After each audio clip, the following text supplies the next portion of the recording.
Shalom. Selamat pagi Bapak Ibu semuanya. Apa kabar? Baik, dahsyat, luar biasa. Adanya biasanya yes begitu ya. Mungkin yang di belakang bisa ke depan kan, supaya nanti yang hadir berikutnya tidak mengganggu kita. Pak Yunus, Bu Jessica, Bu Gloria bisa ke depan. Kita penuhi dulu kursi VIP dulu Bapak Ibu.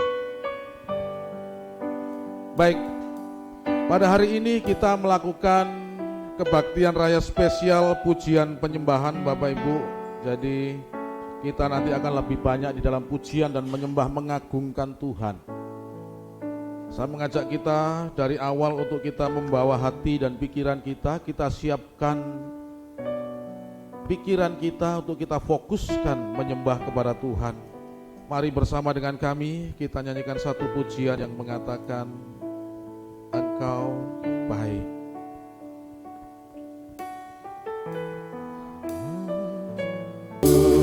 Bersama-sama kita ulangi dari awal pujian ini. Kasih yang terindah, kasih yang terindah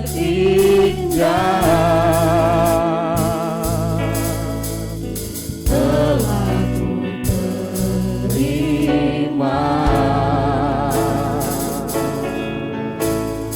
Kasih yang terbesar darimu Yesus. Haleluya. Bukan karena kebaikanku, bukan karena hebatku, namun oleh anugerah kemurahan-Mu Tuhan. Engkau baik, Engkau baik, Engkau baik, sungguh baik bagiku. Engkau mulia, Engkau mulia, mulia nama-Mu Yesus. Engkau baik, Engkau baik, sungguh baik bagiku. Engkau mulia, Engkau mulia, mulia nama-Mu Yesus. Kita ulangi dari awal sekali lagi pujian.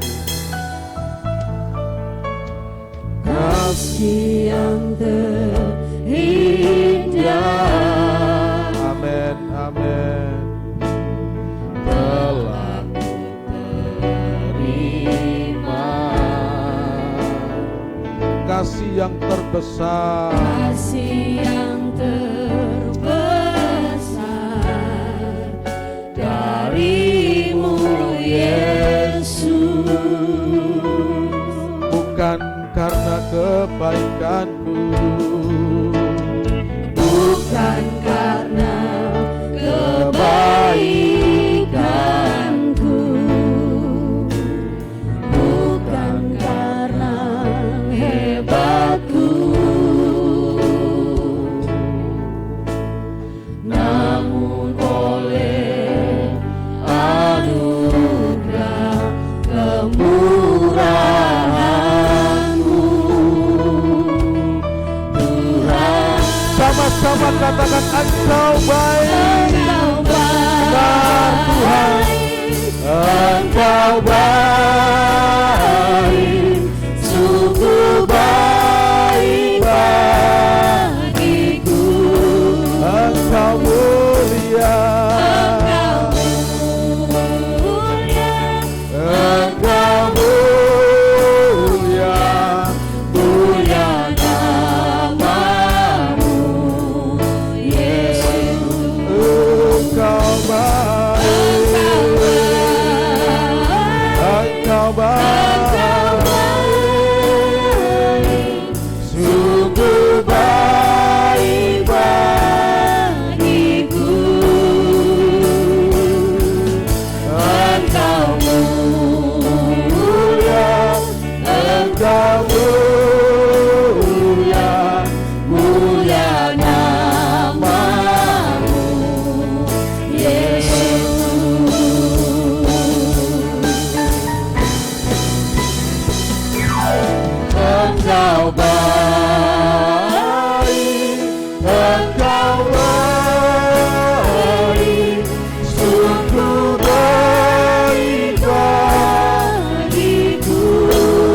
sambil kita merenungkan kebaikan demi kebaikan yang Tuhan telah berikan dalam kehidupan kita. Yes. Terima kasih Engkau mulia Tuhan.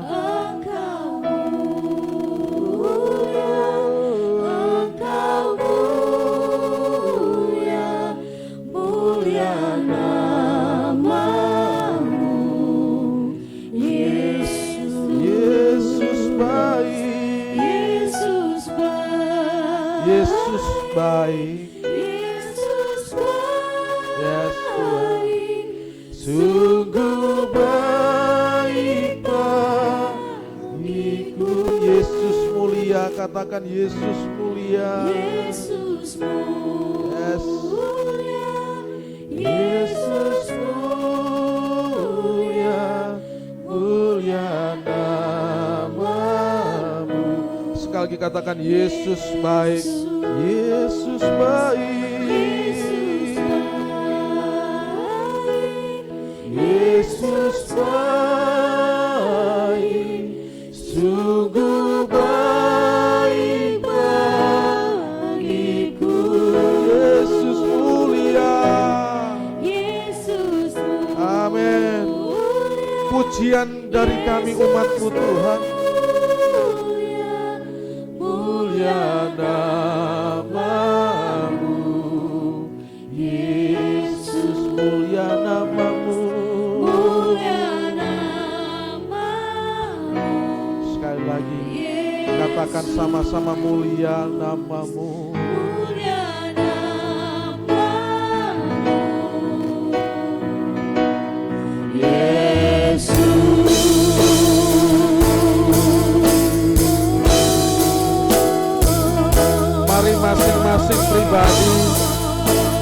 Masing-masing pribadi yang sudah merasakan kebaikan Yesus, angkat suaramu. Masing-masing pribadi yang sudah menerima berkat Allah, angkat suaramu. Nyatakan Kristus baik, nyatakan Yesus baik. Ini waktu yang Tuhan beri saudara, untuk kita bersama-sama memuji Dia.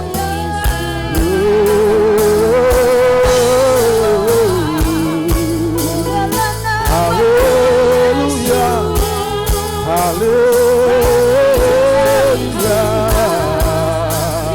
Bapa,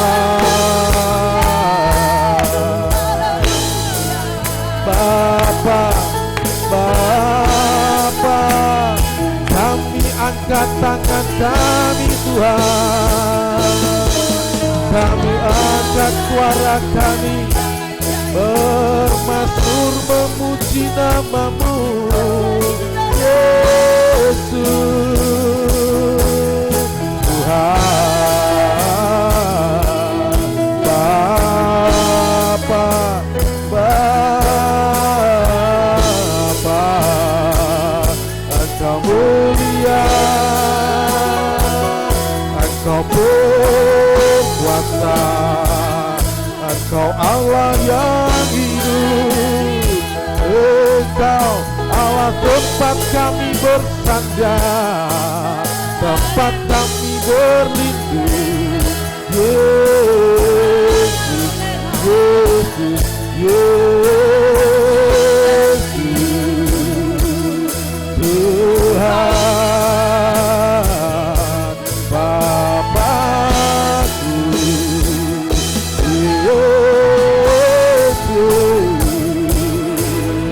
Ya Roh Kudus, Roh Kudus, jamah setiap kami. Roh Kudus, jangan Engkau lewatkan satu orang pun di tempat ini untuk tidak merasakan hadirat-Mu.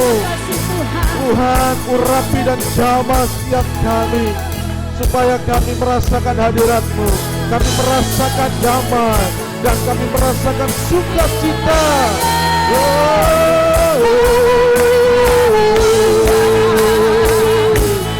Haleluya, haleluya, haleluya, haleluya, haleluya, haleluya, haleluya, haleluya, haleluya, haleluya.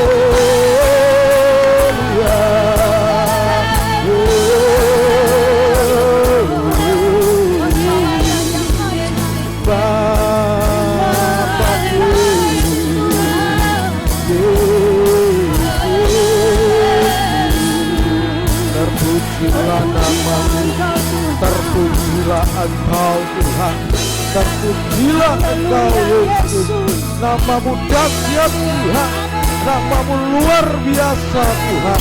Setiap kami yang ada di ruangan ini mengangkat suara bersatu hati memuji Engkau Tuhan, karena Engkau Allah yang bertahta di atas pujian-pujian umat-Mu. Biaralah nama natamu, uralah nama natamu, biaralah nama natamu, biaralah papa karalah nama natamu, biaralah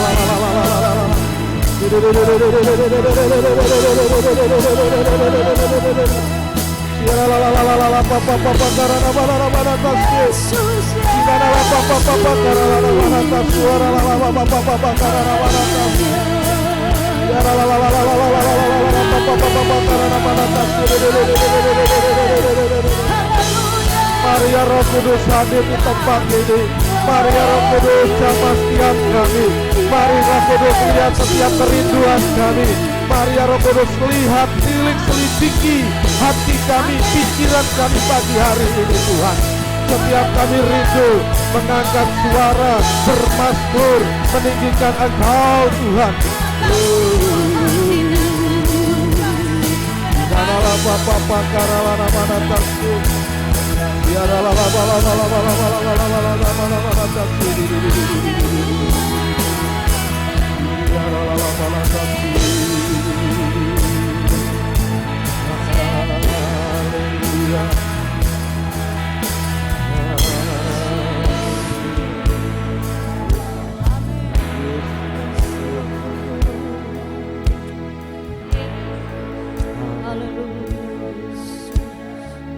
Bapak Ibu sekalian, saudara-saudari, bukankah setiap kita yang ada di ruangan ini adalah orang-orang yang telah menerima kebaikan daripada Kristus Yesus? Saudara ada di tempat ini bukan secara kebetulan.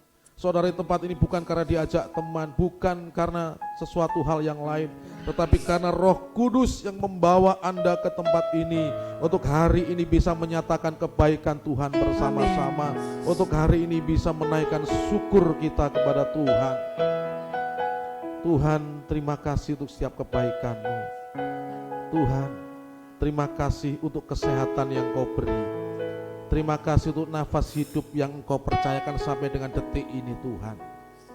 Sebelum lebih dalam kami masuk dalam hadirat-Mu melalui kebaktian raya ini, Tuhan, kami menyadari bahwa setiap kami ini manusia yang berdosa.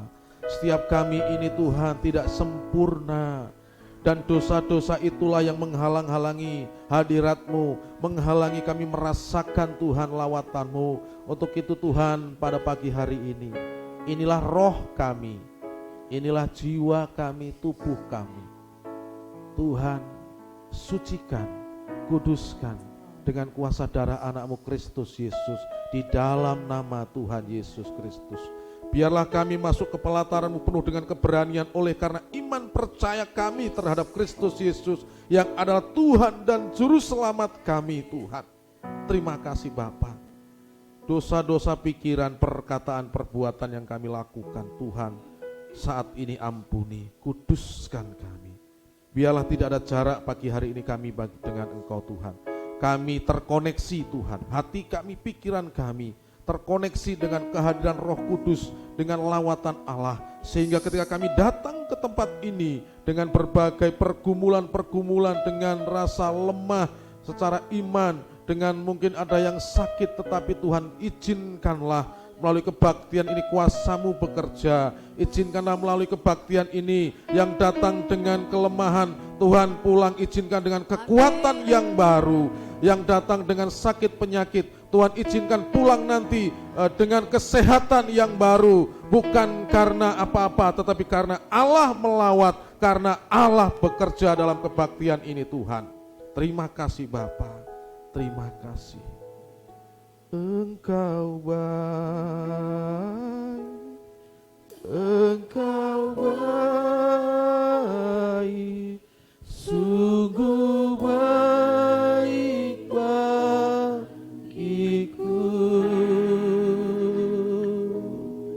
Engkau mulia, Engkau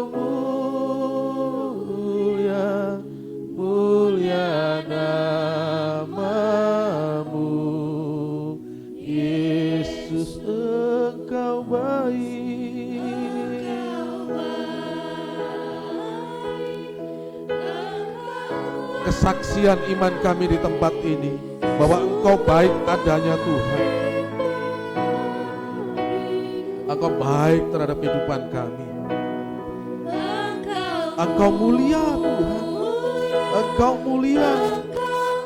Yes. Mulia namamu. Engkau baik. Ya Tuhan. Yes. Ya Tuhan, Engkau baik. Engkau baik Tuhan.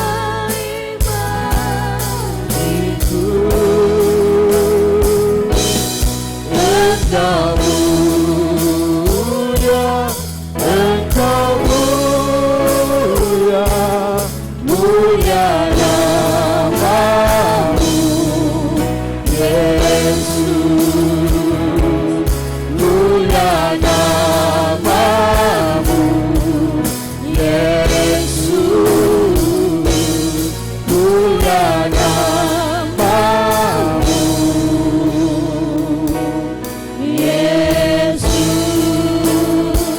sorak-sorai yang meriah untuk Allah kita, Allah yang luar biasa. Haleluya, haleluya Tuhan, haleluya, haleluya. Namamu dahsyat Tuhan, namamu luar biasa Allah. Engkau baik, Engkau mulia, dan itulah yang ada dalam iman kami Tuhan hari ini. Terima kasih Bapa, terima kasih Allah. Dan kami percaya bahwa segala sesuatu ada waktu, ada masa Tuhan. Kami menyembah Engkau, kami memuji namamu, tapi ada juga saatnya bagi kami untuk diisi dengan sabdamu Tuhan. Melalui renungan singkat ini Tuhan, biarlah kami mendapatkan pesan daripada isi hatimu, dan biarlah Roh Kudus memampukan kami menangkap itu Tuhan. Terima kasih Allah, di dalam nama Tuhan Yesus kami berdoa, haleluya, amin. Shalom Bapak Ibu. Shalom. Selamat pagi. Ya, seperti yang saya informasikan di dalam di grup bahwa hari ini kita pujian penyembahan spesial ya. Ada kalanya nanti itu ibadah kebaktian raya spesial open mic, antara kesaksian dari jemaat, ada diskusi. Dan hari ini kita spesial untuk pujian penyembahan. Saya tidak berani sendiri berdiri di sini, jadi saya ditemenin teman-teman pemain musik. Tidak duduk di sana mereka, tetap ada di sini. Bapak Ibu, saya mengambil tema di dalam firman Tuhan, renungan pagi hari ini adalah spesial, terbaik, tidak biasa. Kita akan memberikan pujian penyembahan yang spesial, kita akan memberikan penyembahan yang terbaik, dan kita juga akan berikan sesuatu yang tidak biasa, artinya yang luar biasa, yang akan kita lakukan pada pagi hari ini. Mungkin sebagian kita bertanya-tanya, apa sih itu pujian? Ada banyak pengertian macam pujian, tapi saya mau katakan di sini, pujian adalah ekspresi berupa ungkapan hati yang ditunjukkan kepada Allah sebagai tanggapan atas perbuatannya dan juga atas pribadinya. Artinya saudara pernah memuji lawan jenis saudara? Bapak Ibu pernah memuji istri, pernah memuji suami? Tidak ya, setelah menjadi suami istri nggak pernah memuji ya. Dulu waktu pacaran saling memuji, mungkin begitu. Sudah menjadi suami istri, nggak usah puji-pujian, wah basi. Mungkin. Tapi itu perlu Bapak Ibu.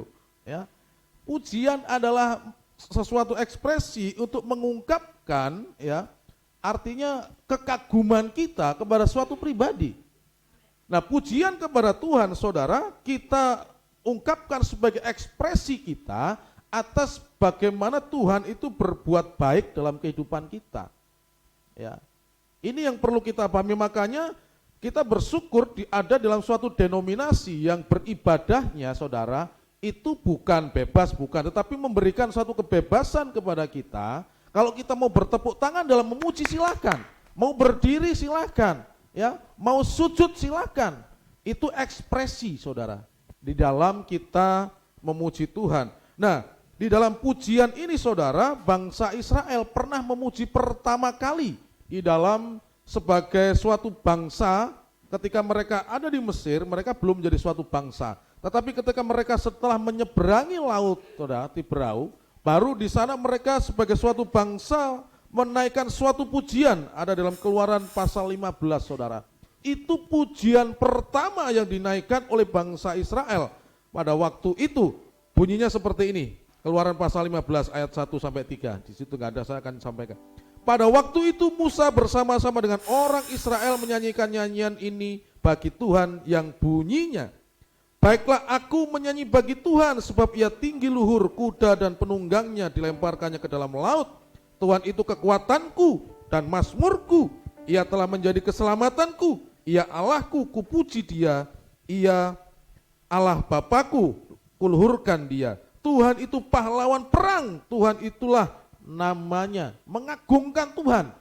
Bangsa Israel melalui pimpinan daripada Musa. Dan pujian ini adalah suatu keputusan saudara, yang lahir dari hati. Saudara tidak memuji Tuhan, itu keputusan saudara. Saudara memuji Tuhan, itu keputusan. Tetapi saya sarankan dan saya kasih tahu, pujilah Tuhan setiap waktu saudara. Saudara tidak ada alasan tidak memuji, saudara sudah menikmati berkat Allah. Sampai dengan hari ini saudara ada, itu karena Allah saudara. Hari Sabtu hari Jumat saya ke Jayapura saudara. Dari sini ke Jayapura pulangnya saudara, ada 2 ambulan yang menyalip saya. Itu semuanya pertama bendera putih, yang kedua berikutnya bendera hitam. Orang meninggal. Nah, kalau kita ada di tempat ini pada hari ini, itu semuanya saudara, itu karena kemurahan Tuhan. Penyembahan berikutnya, apa itu penyembahan? Ada begitu banyak macam tentang arti daripada penyembahan, tetapi pada pagi hari ini saya akan sampaikan penyembahan itu adalah sebuah pertemuan antara Tuhan dengan umatnya. Jadi kalau kita menyembah itu adalah pertemuan Tuhan dengan kita. Nah, syarat daripada Tuhan bertemu dengan kita itu adalah tidak ada dosa saudara. Karena Allah itu kudus. Kalau Allah itu kudus berarti kita harus kudus saudara.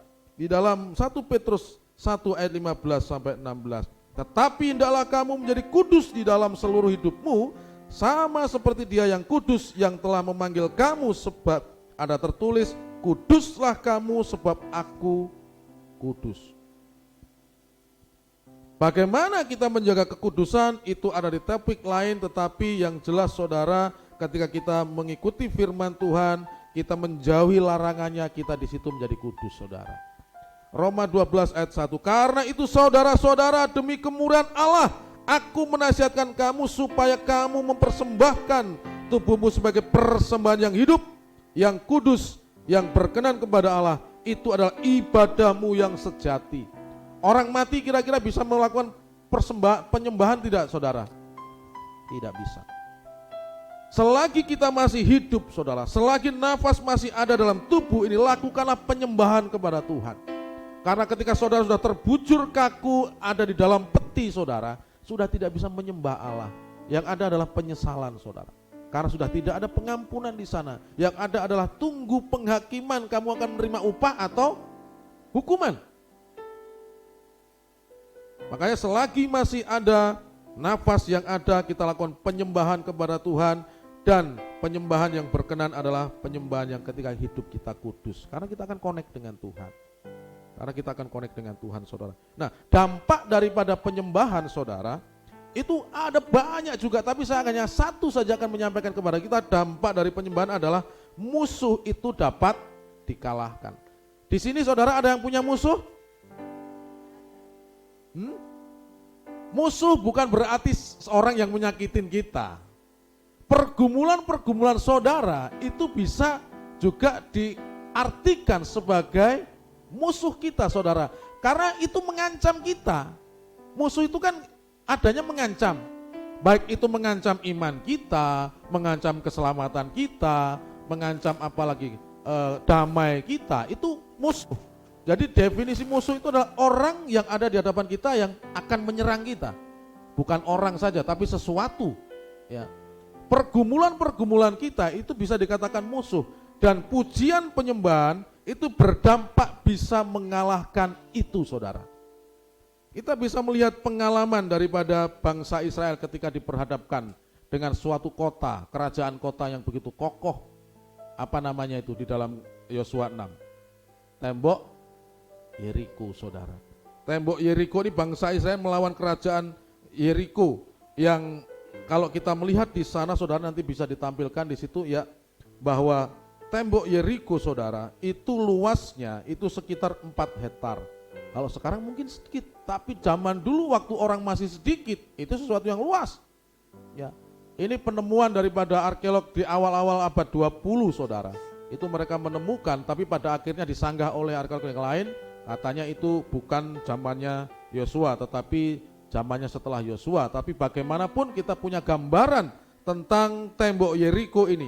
Kerajaan kota ini diperkirakan luasnya kurang lebih 4 hektar. Lanjut Pak. Itu kurang lebih luasnya daripada kerajaan ini saudara, itu 4 hektar. Dan kita bisa melihat di sana saudara, tebal daripada kota ini, temboknya yang luar saja, ini luasnya ini. Luasnya itu saudara kurang lebih 4 hektar. Ini yang saya dapat dari tafsiran-tafsiran. Berikutnya tebal tembok luar saudara, tebal tembok luar itu sekitar 1,8 meter. Tebal ya temboknya ya. Nah jarak antar tembok satu dengan kedua itu saudara itu 3,6 sampai 4,5 meter saudara.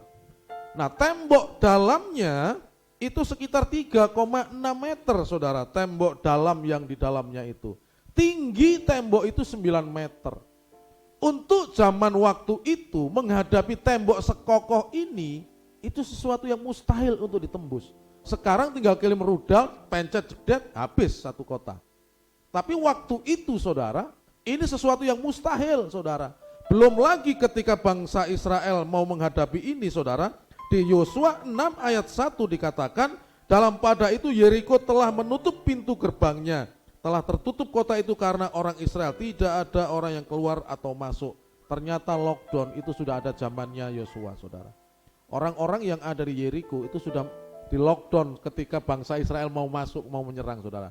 Tidak ada yang keluar, tidak ada yang masuk ke kota itu. Bayangin bagaimana kita mau menyerang, sedangkan kita tidak akses untuk menyerang dari dalam, hanya dari luar. Dan dari luar pun itu sesuatu yang kayak mustahil, mengingat struktur bangunan yang ada seperti itu saudara. Nah kita bisa melihat kekuatan-kekuatan daripada bangsa Yeriko ini saudara. Kekuatan yang ada atas Yeriko ini adalah dari segi militer saudara.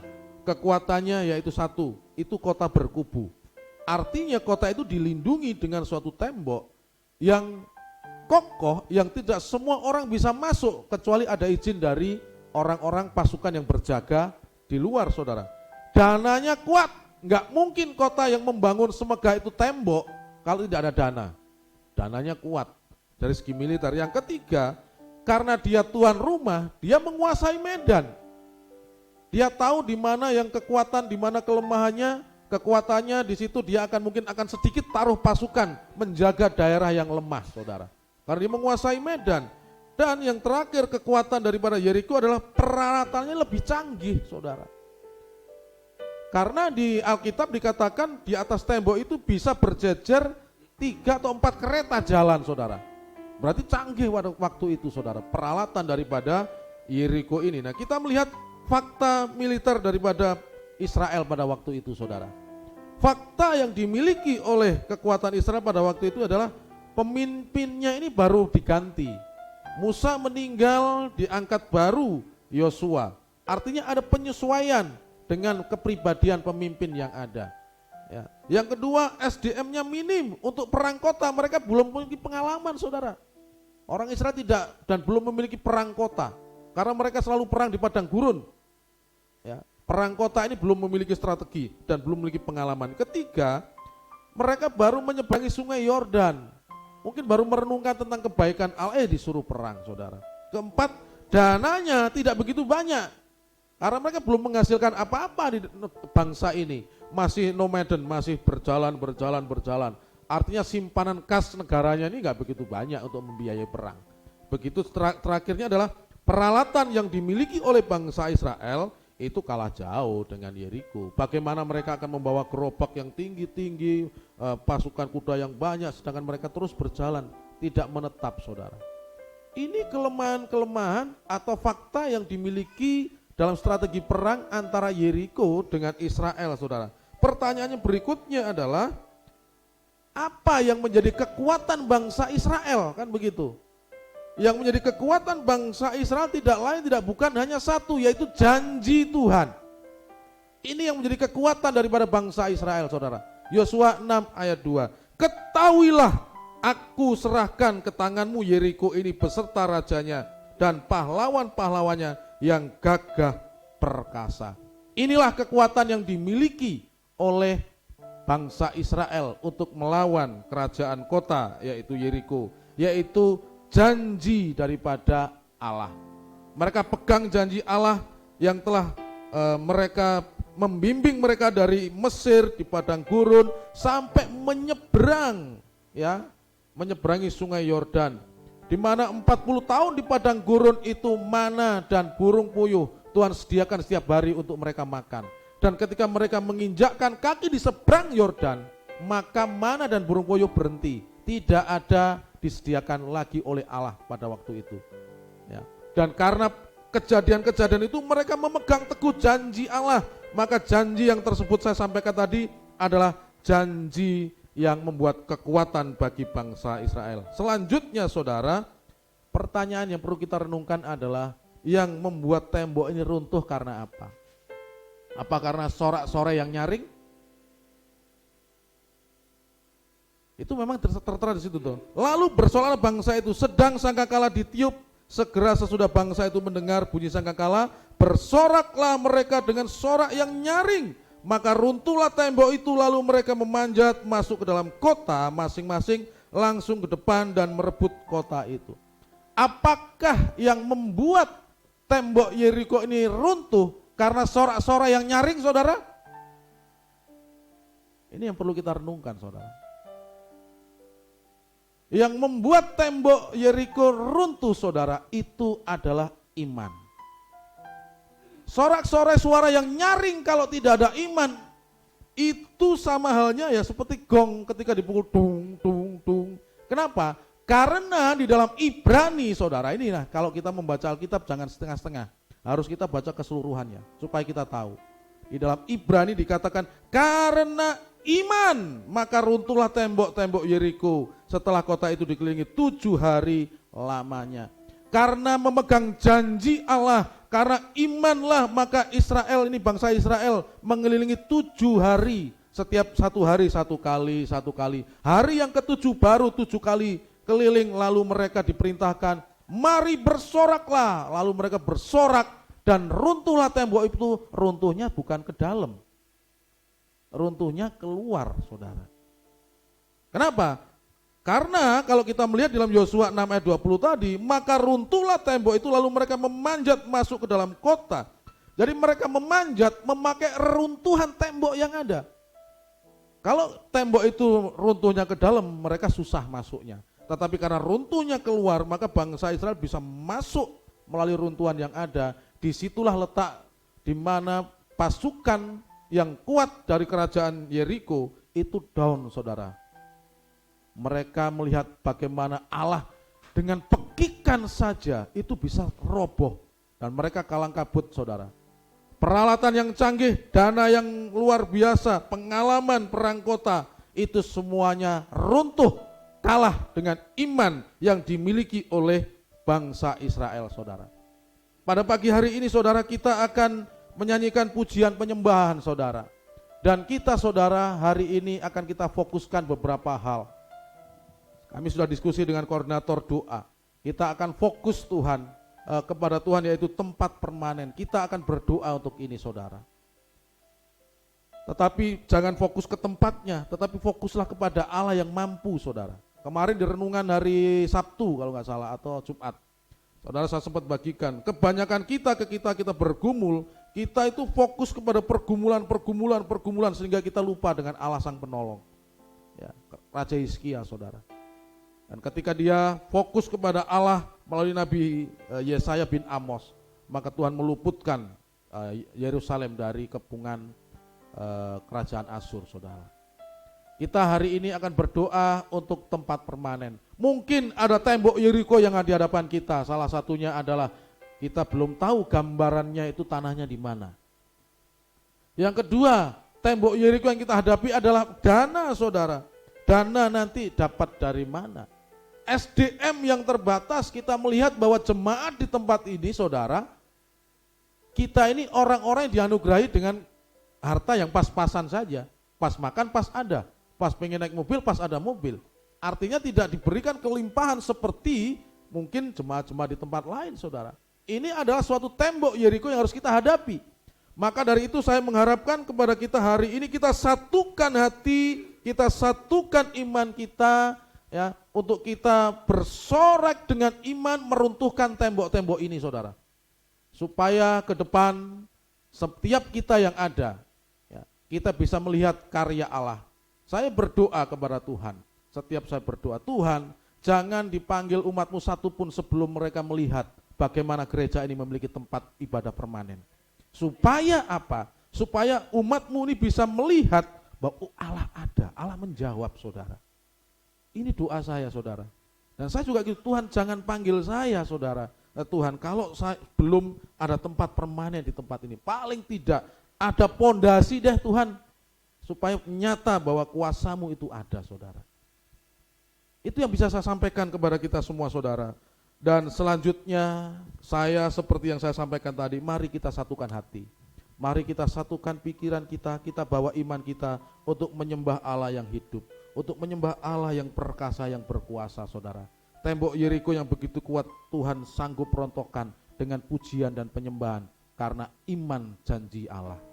Maka di tempat ini saya merindukan kita juga nanti kita bersorak-sorai, kita juga memekikkan suara, memuliakan Tuhan. Dengan iman yang ada kita runtuhkan tembok-tembok penyekat yang menjadi penggalang kekhawatiran kita. Aduh Tuhan, tanah di kota mahal. Aduh Tuhan, kami belum ada dana. Aduh Tuhan, SDM kami terbatas. Itu semuanya nanti kita patahkan, kita runtuhkan untuk Tuhan bekerja, saudara. Mari kita tundukkan kepala, saudara. Kita masuk dalam pujian penyembahan selanjutnya. Kita percaya bahwa Tuhan selalu sanggup untuk menolong kita. Kita percaya bahwa Tuhan selalu menjaga kita. Tuhan katakan sehelai rambut saja ada dalam perhitungan Allah, tidak akan jatuh tanpa seizin daripada Allah. Dia menyayangi kita, Dia memelihara hidup kita. Musim akan selalu berganti, kasih Tuhan tetap abadi.